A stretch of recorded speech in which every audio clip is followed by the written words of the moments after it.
하박국이 묵시로 받은 경고다. 묵시는 이제 하나님이 보여주신 겁니다. 하박국은 유다 왕국이 바벨론에 멸망당하기 20년 전에 활동하던 사람입니다. 나라가 멸망하기 전이다. 그러면 정치, 사회, 종교, 문화, 교육 할 것 없이 굉장히 이 타락한 시대죠. 그러니까 나라가 그 적의 침략을 막을 수 있는 힘이 없다는 거죠. 힘이 없다. 그럼 백성들이 뭐 모래알처럼 마음들이 다 흩어져 있고 이리저리 패거리가 많고 갈라져 있고 뭐 서로 미워하고 판단하고 막 이런 시대입니다. 종교적으로 도덕적으로 부패하고 불의가 횡행하는 그런 시대에 그런 시대에 하박국이 하나님께 질문하는 겁니다. 왜 세상에 불의와 악인이 존재하는가? 예, 왜 세상에 악이 존재하는가? 왜 하나님은 가만히 그걸 보고 가만히 계시는가? 겁니다. 그래서 2절에 내가 부르짖어도 듣지 아니하시구니 어느 때까지리까?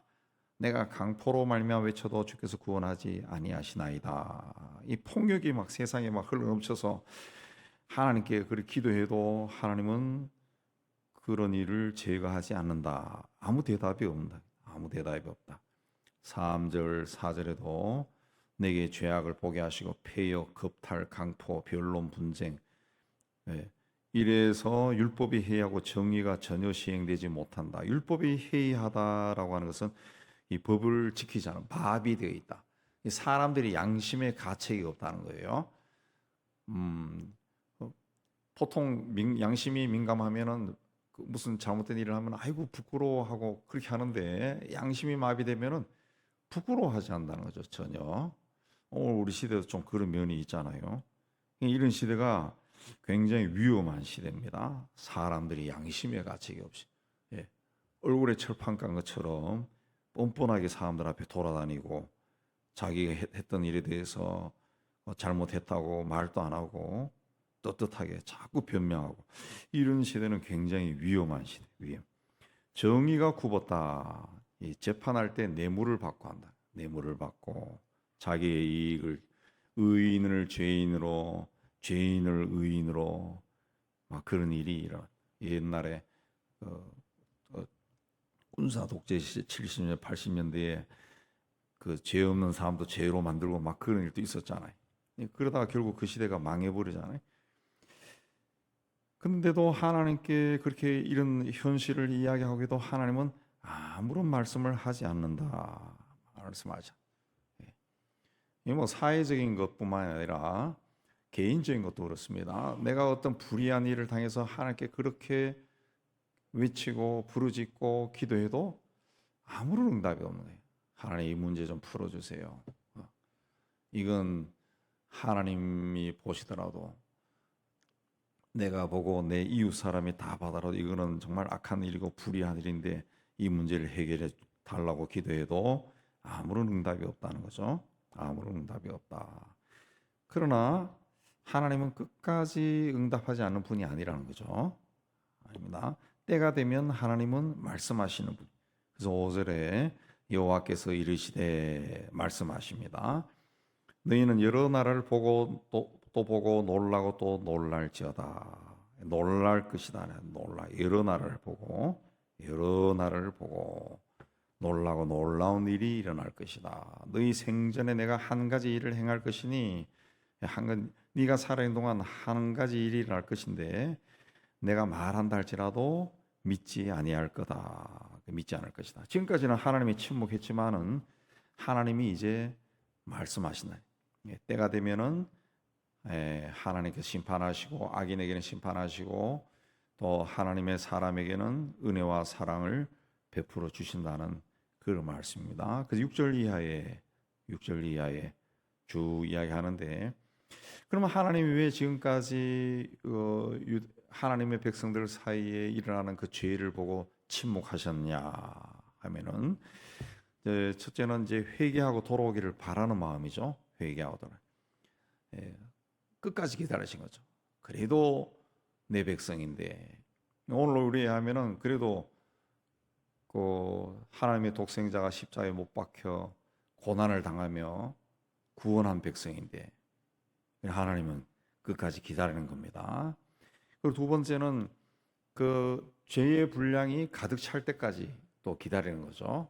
예, 죄의 분량. 하나님이 생각하는 곳까지. 그러니까 죄를 막 저질렀다 해서 금방 막 손바닥으로 때리고 막 그렇게 하는 것이 아니라 참고 참아서 요 정도까지, 여기 오면은 안 돼. 그 마지노선 고까지 찰 때까지 기다리는 거죠. 그 댐도 그렇습니다. 댐이 무조건 문을 다 열어놓지 않습니다. 물이 어느 정도 찰 때까지는 문을 안 열죠. 어느 정도 되면은 수문을 한 개 개방하고 또 어느 정도 되면은 두 개 개방하고 그렇게 하는 거죠. 네. 그렇게 해야 이 강이 통제가 되는 거죠. 그렇게 하지 않으면은 홍수가 나버리다 아니면 가뭄이 일어나고 그렇게 된다. 그냥 하나님은 때를 따라 적절하게 선을 이루어 가시는 분이다. 그러니까 하나님은 침묵하는 것처럼 보인다 할지라도 침묵하신 분이 아니라 일을 하고 계신다. 그래서 5절에 여호와께서 이르시되 내가 한 가지 일을 행할 것이다. 그래서 6절부터 내가 사납고 성급한 백성, 땅이 넓은 곳으로 다니며 자기 소유가 아닌 그 거처들을 점령하는 갈대아 사람을 일으켰다. 갈대아라고 하는 것은 언젠가 다 말씀드렸지만은 처음에 잘 모를 때는 이 갈대아 사람 그러면 갈대 숲에 사는 사람으로 자꾸 하는데 갈대가 아니라 그 바벨론 사람인데 바벨론을 옛날에 켈키안이라고 우리 켈디안이라고 그래. 켈디안 그걸 그대로 글자 단어 그대로 있으면은 갈대아가 되죠. 갈대아 되죠. 예. 옛날 어른들이 그렇게 번역한 건데 바벨론입니다. 바벨론 사람들이 사납고 성급한 백성이다. 사납고 성급한 백성이다. 그래서 7절은 두렵고 무섭고 당당하고 위험 있는 백성이다. 굉장히 무섭다는 거죠. 8절에는 군마는 표범보다 빠르고 마병은 먼 곳에서부터 달려온다. 그래서 또 그들이 하는 일은 뭐냐? 9절에 강포를 행하로다. 강포가 뭐냐면은 폭력입니다. 폭력.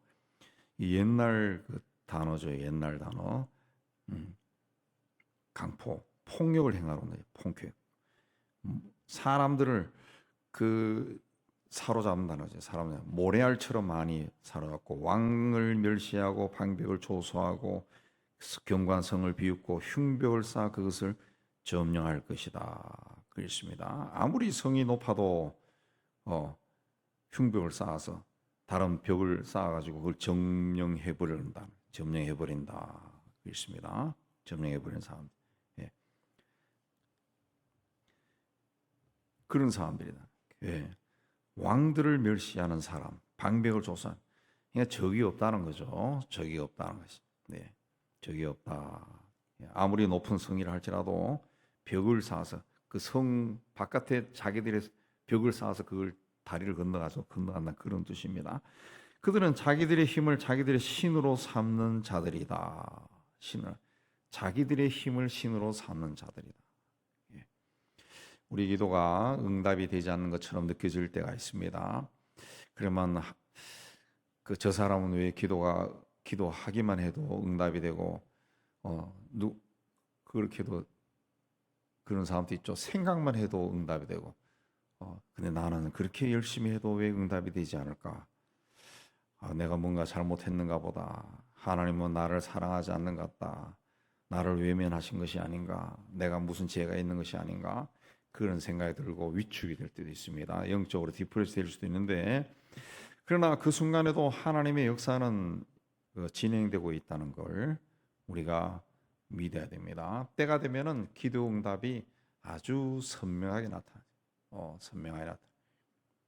그래서 우리가 그럴 때일수록 오히려 더 기도에 열심을 내면은 사방으로 막혀 있는 것처럼 여겨지는 그런 환경 속에 내가 처해 있다는 생각이 들 때 또 그래도 하나님 앞에 열심으로 나아가고 기도하면은 사방으로 막혀 있는 것처럼 보이지만은 그 어느 구석에서 빛이 들어오는 구멍이 있다. 구멍이. 예. 그 구멍으로 바깥을 내다보면은 하나님이 하시는 일이 보인다는 거죠. 보인다. 어머니가 아무리 피곤해도 자식에게 자녀에게 음식을 준비해서 먹게 합니다. 물론 뭐 대충 할 때도 있지만은 그러나 세상의 모든 어머니들은 그렇지 않습니다. 자녀가 군에 갔던 자녀가 오랜만에 휴가 받아왔다. 몇 년 만에 보는 자식이다. 외국에 있다 들어왔다. 뭐 이렇게 하면은 정말 정성을 다해 준비를 합니다. 또 자기가 사랑하고 존경하는 분이 자신의 집을 찾아온다. 그랬을 때도 음식을 정성을 다해 준비합니다. 그냥 하나님도 우리에게 최고의 것을 주기 위해서 준비하신. 그래서 하나님이 준비하신 것을 받으면은 그야말로 만족합니다. 네. 때로는 내 인생에서 내가 매를 맞았다 할지라도 그게 하나님의 때에는 그게 매 맞은 것이 참 감사하게 느껴지죠. 그때 내가 그렇게 매를 맞지 않았으면, 인생길에서 내가 한번 실수를 하지 않았으면은 내가 이걸 깨달을 수 있었을까? 하나님 앞에 더 가까이 갈 수 있었을까? 전혀 그렇지 않았을 거다. 그 생각이 들죠.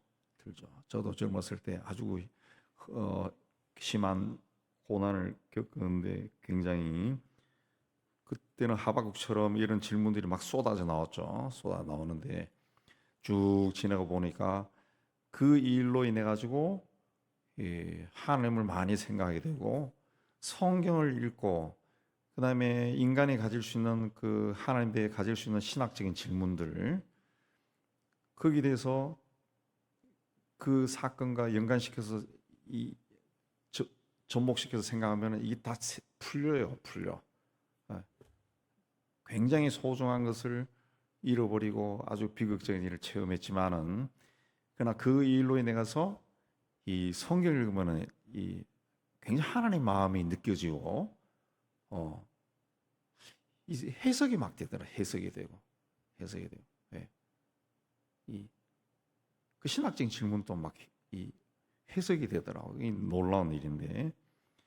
그래서 그렇게 되지 않았으면 참 좋았을 거다라는 인간적인 생각도 들지만은 그렇지 않았으면은 내가 목회자로서 하나님의 마음은 전혀 느끼지 못하고 그냥 하나의 직업인으로 살아갈 수도 있겠다 그런 생각도 듭니다. 우리가 믿음의 생활을 할 때도 똑같죠. 우리가 신앙생활 할 때도 신앙생활에서 가장 중요한 것은 어떤 종교적인 행위가 아니라 하나님의 마음을 느끼는 거죠. 하나님의 마음. 네.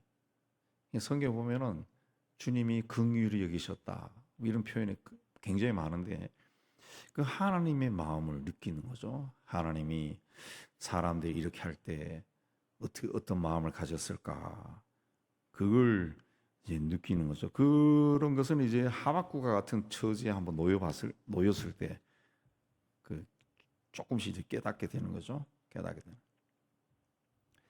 근데 하박국은 계속 그런 의문을 가집니다. 그래서 선지자가 12절부터 쭉 이야기하는 것이 뭐냐면 하나님은 만세 전부터 계시는 분인데 주님은 13절에 눈이 정결해서 악을 보지 못하시는 분인데 어째서 거짓된 자를 방관하고 악인이 자기보다 의로운 사람을 삼키는데도 잠잠합니까?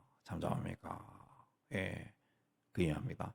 14, 15절, 16절 말씀도 17절까지도 그겁니다. 왜 바다의 고기를 싹쓸이 하는데 그물로 그걸 왜 가만 보고 있습니까? 그렇게 해가지고 16, 17절에는 아주 잘 살고 여러 나라를 다니면서 막 멸망시키고 그들 것을 약탈해가지고 아주 풍요롭게 사는데 악한 자들이 때로는 선한 자들을 막 죽이고 그렇게 해서 빼앗고 해서 잘 사는데 왜 하나님 그걸 보고 있습니까? 그렇게 하는 것이 옳은 일입니까? 라고 17절에 막 외치죠. 그러니까 하나님의 백성인 유다 왕국이 죄를 지어서 하나님이 그들 유다 왕국을 벌을 주고 심판을 하신다면은 그러니까 자기가 알고 있는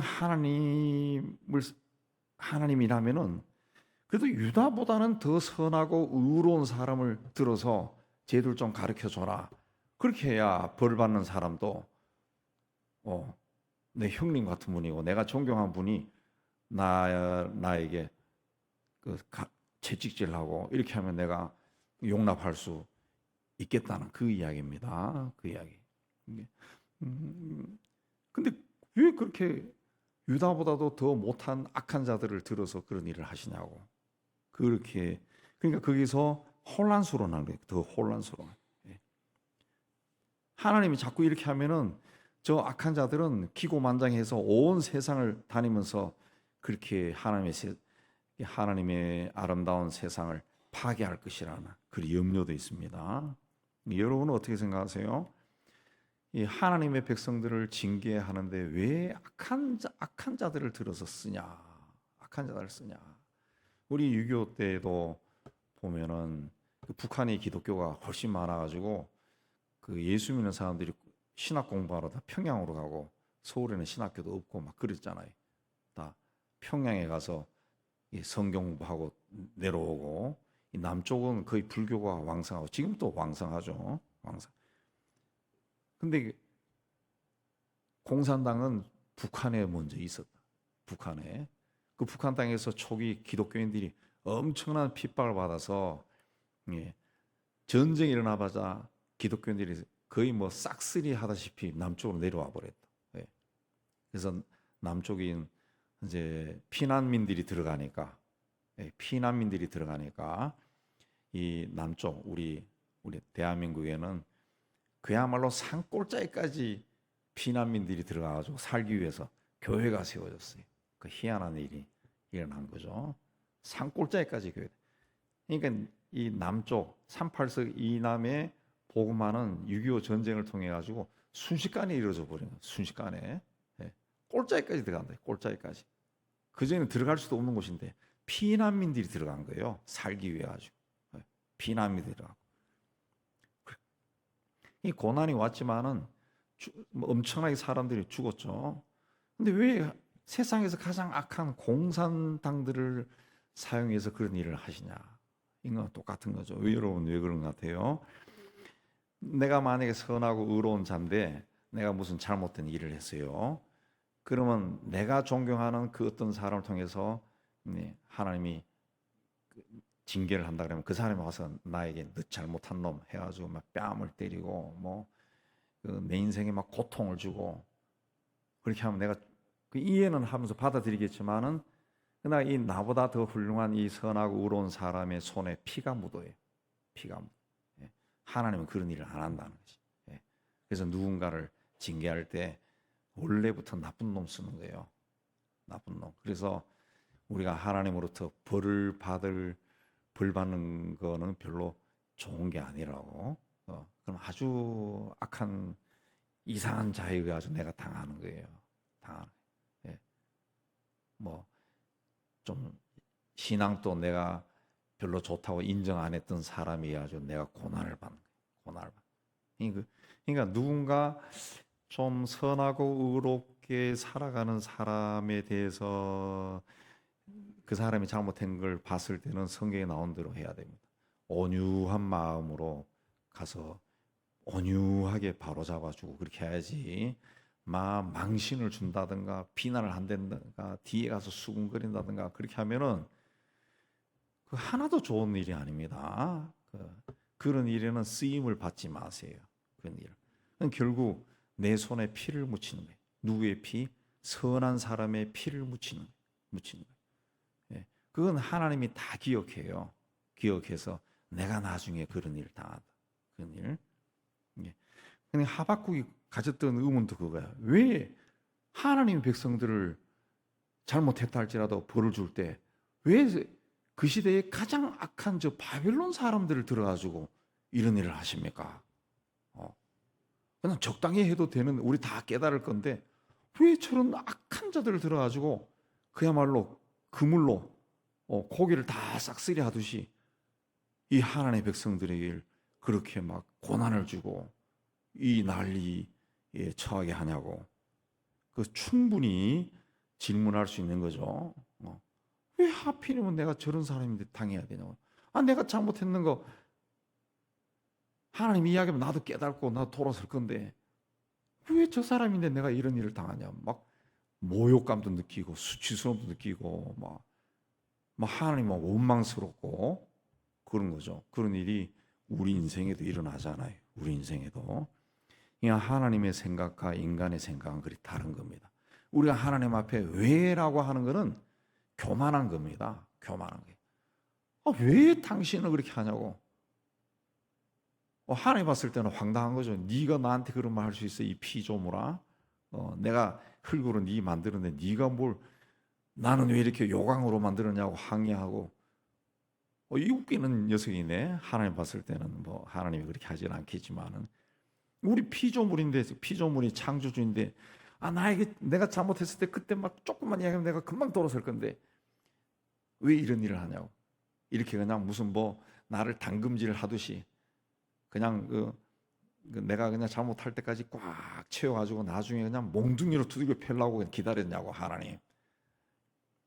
하나님이 그렇게 기다린 것이 아니라 네가 그런 겁니다. 인간이 그때 내가 조금 잘못했을 때 하나님이 너 그러지 마 하고 하면은 금방 깨닫고 돌아와가지고 하나님 잘못했습니다. 나 열심히 다시 안 그러겠습니다. 안 한다는 거죠. 안 한다는 거죠.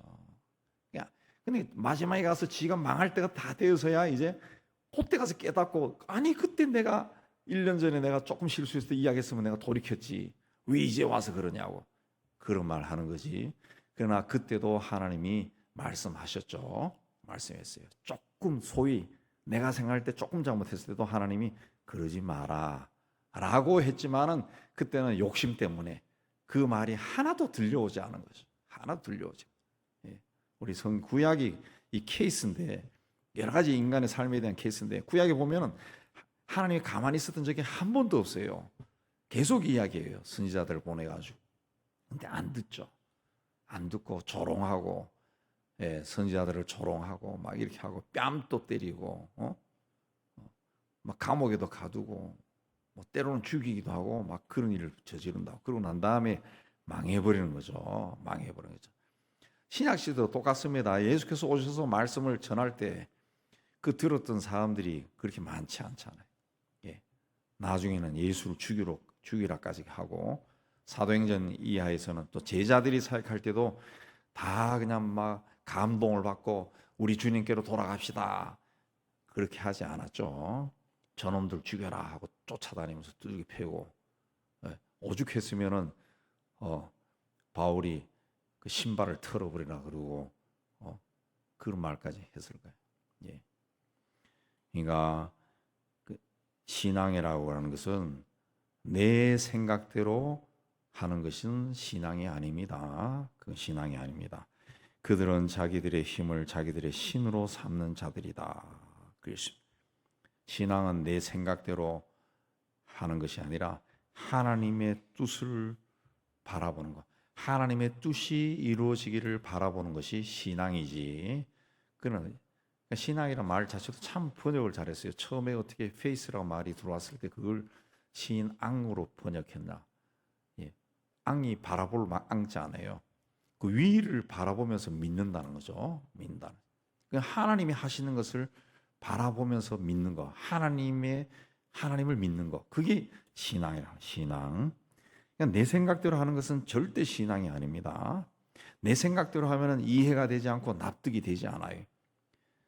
하나님을 바라보는 거죠. 바빌론 사람도 자기들의 힘을 신으로 삼았다. 그러니까 우리가 잘못 생각하면 내가 뭔가 세상에서 뭔가를 가지고 있으면 마음이 평온해진다고. 근데 그거는 하나님이 주는 샬롬이 아니라고. 그거는 뭔가를 가졌기 때문에 편안해지는 거. 그건 샬롬이 아니죠. 샬롬이. 하나님이 주신 것 때문에 평안한 것이 샬롬이죠. 그래서 때로는 내게 아무것도 없어도 감사할 수 있는 거. 사도 바울은 부한 데 처할 수도 있고 가난한 데 빈궁한 데 처할 수도 있지만은 나는 내게 능력 주신 자 안에서 내가 모든 것을 할 수 있다. 그거는 적극적 사고방식이 아니라 하나님을 바라보니까 감사할 수 있다는 그런 뜻이죠. 그런 뜻이. 하박국의 질문을 생각하면서 여러분의 지금 처한 그 상황도 대비해 보시고 내 삶 속에서 하나님의 뜻이 이루어지기를 원합니다. 이런 마음으로 오늘 또 기도의 자리에 올라가신 여러분 되시기를 주의 이름으로 축복합니다.